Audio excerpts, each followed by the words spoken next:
Welcome back into the Enrichment Sports Source. This segment brought to you by our good friends at Fast Frame. If you have a magazine or newspaper, an autographed piece of sports memorabilia, take it to Fast Frame. Or if you want to pick up a beautiful new print, they have this. If I'd like to go down and pick up a beautiful new friend,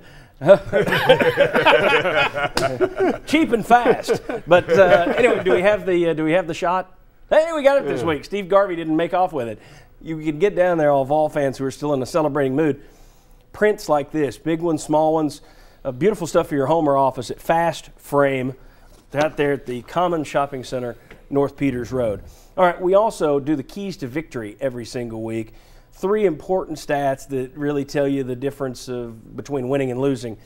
And if we can grab those, we have those today. There we go. If the game looked disjointed and there were a lot of 3 and outs, look at that first down stat. You're trying to stay on schedule by getting 4 more yards on first down. Tennessee, a woeful 10 of 28. South Carolina, not much better, 10 of 24. That's one reason. Look at those third down conversions. Neither team was good there.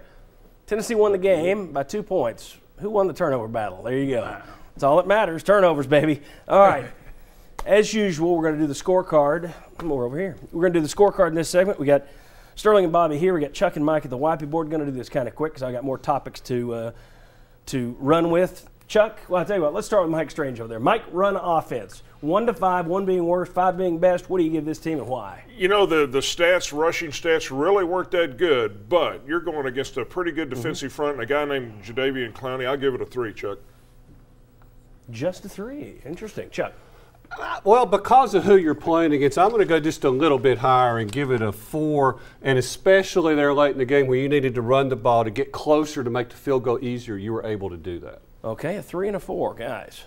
I'm going with a power 4 this time because those yards that Mr. Lane got at the end of the game were just incredible, and he came in off the bench cold. Yeah, oh, baby. They ran it down. Baby. Carolina knew what they were going to do, and they ran it down their throat. That to me was the difference between a 3 and a 4 that last drive. Bobby, what do you give? 3 or 4? To be like Chuck, I'm going to give them a 4 too.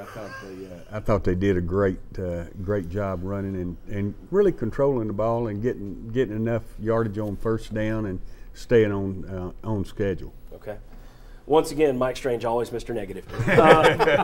Quickly this time, guys, very quickly. We're way behind. Chuck Cavaleris, you got run defense.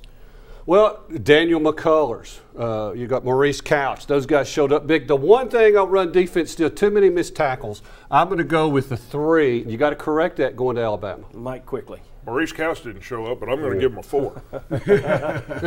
All right. They went up against the SEC's best rusher in Mike Davis. Shaw can run too. I'll tell you what, the Davis kid, he surprised me a little bit. I hadn't watched him a whole lot, but I thought he was a good running back. I'm going to go with a 3 on the run defense. 4 again, baby. 4, 4, 4. Okay. 4. I think he's clear on the 4. All right. Pass offense. I'm going to start with Sterling over here. You said it. I think you hit the key in the last segment. No interceptions. No interceptions, and I tell you what, I'm going with a 4 on the pass offense because of that play that he made to get the ball to Mr. North. You didn't see how Worley got hit from both sides just to get that pass. He bailed too. He flung it and dropped. But he had to, and he got it to him and put it in a place where his guy made a play. 4, 4, 4. I think they're still inconsistent a little bit on the passing game, but all right, 4. They are inconsistent, but if we're talking about a single game, I think we played well enough and threw well enough to win, and that's what it's all about. I'll give them a 4 also. Got another 4. All right. Yeah, that's all right. Changing our names. Whatever. Right, what do you got? I'll go quickly with 3. All right, 3. I go a 1. Except I give Marquez North a 5. Everything else was a 1. Marquez North's a 5. That averages out to 3. All right, very good. And the last one, pass defense. You had one big, bad bust yesterday, but only 166 yards. Got the INT and pass rush. And we got some good pass rush. That's what my thinking was. And pass defense, I'm going to go with 4 again. Good 4 sacks overall, I believe. Marlon Walls, 2.5 of them. I'm going even higher. I'm going 5 yesterday on the pass D because anytime you hold a Spurrier coach pass offense under 20 yards passing and the coverage that A.J. Johnson gave us yesterday, oh baby. Come on, baby, let's go. And Marlon Walls was who I meant to say. On the pass D, I still think you let the quarterback, Connor Shaw, get too many scrambles, which to me is part of that. I'm going to give him a 3 again on that. That's why he's scrambling, because the pass defense is But there. you And still a couple let him of those, give that- you still couple of gave those that up. sacks were also coverage sacks. Thoughts? 4. 4 on the pass defense. 4 on the pass defense. You know what? Considering, excuse me, considering I need the champagne. Considering the numbers, I think that I think Sterling's not off base on the 5 yesterday. Oh, I baby. think they played well. did. One last thing, as they tally these things up, just very quickly, you don't like to see anybody get hurt. Certainly, Connor Shaw, good player, good kid. You hate to see that. You hate to see the guys at Georgia get hurt.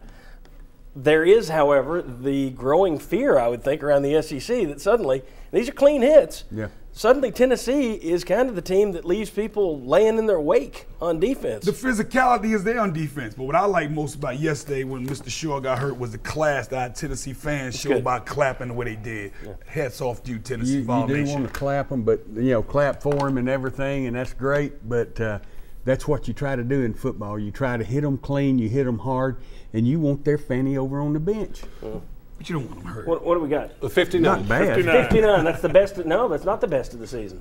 That's right up Of course, there with well, we ought to grade that on a curve because South Carolina 59 is a lot better more than than 62 doubles against Austin Peay. All right, when we come back, we finish off. Actually, we got Will Overstreet coming up next. Come on back in the Enrichment Sports Source.